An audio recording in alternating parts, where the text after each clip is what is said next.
Қаламызда көптен күткен амбулаториялық диализ орталығы ашылды. Созылмалы бүйрек жетіспеушілігінен зардап шегетін науқастарға арналған айтулы нысанның құрылыс жұмыстары бірнеше жылға созылып, бүгінде орталық халық игілігіне беріліп отырған жайы бар. Мемлекеттік жекеменшік әріптестік аясында ұйымдастырылған орталықтың жұмысы апта ішінде қала әкімімен арнайы шақырылған меймандарға таныстырылды.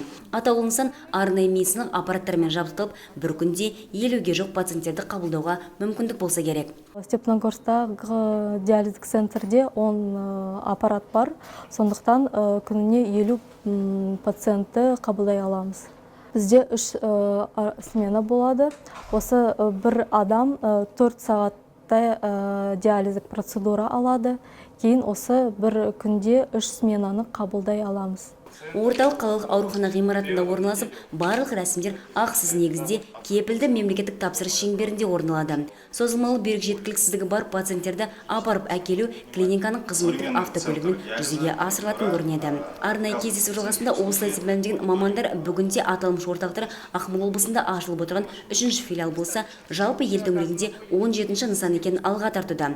Ал 3 жылдан бері осы дертке шалдыққан Валентина Алипова енді кезекте қажетті ем-домын елордаға бармай-ақ осы жерден алатынына қуанышты. Сол үшін ризашылық сезімдерінде жасырып қалмады. Мы к 8 приехали, возят нас на автобусе.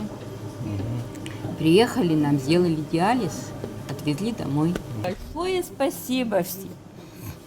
Сонымен бірге айтулы орталық тіркеуде тұрған азаматтардан бөлек шұғыл түрде көмекті қажет ететін пациенттерге де көрсетсе керек. Осы ретте нысан ашылғалы бері орталық ауруханаға ауыр халде түскен 5 азаматтарға арнайы жедел көмектер көрсетілген көрінеді. Денсаулық сақтау саласының мамандары бүгінде ел төңірегінде 6000-ға жоқ бүйрек жетіспеушілігінен зардап шегетін азаматтар бар екен алға тартып отыр. Сол себептен де бұлар мұндай орталықтардың маңызы орасан. Көбінесе бүйрек жетіспеушілігі осы артериальный гипертензиядан пайда болады, қанты диабеттен, ол көбінесе басқа аурулардың салдарынан пайда болады. Олар негізі өзін артериаль гипертензиясын емдейді, бірақ бүйректің жұмыс істеу шамасына көңіл бөлмейді. Сондықтан ол кейін осы 5-ші стадияға жеткенде ғана көздері жетеді.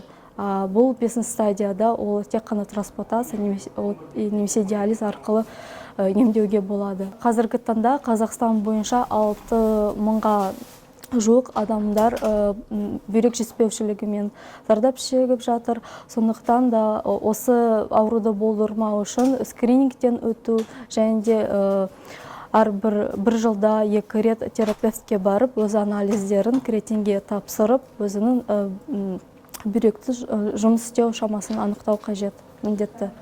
Бибинура амбулаториялық диализ орталығы тек Степногорск өңірінің ғана емес, сондай-ақ Ақмола облысының бірқатар аудандарынан келетін пациенттерге қызмет көрсетуге мүмкіндікке ие. Мұнымен қоса медицина мекемесінде ем-дом алушыларға тегін тамақтарда қарастырылған көрінеді.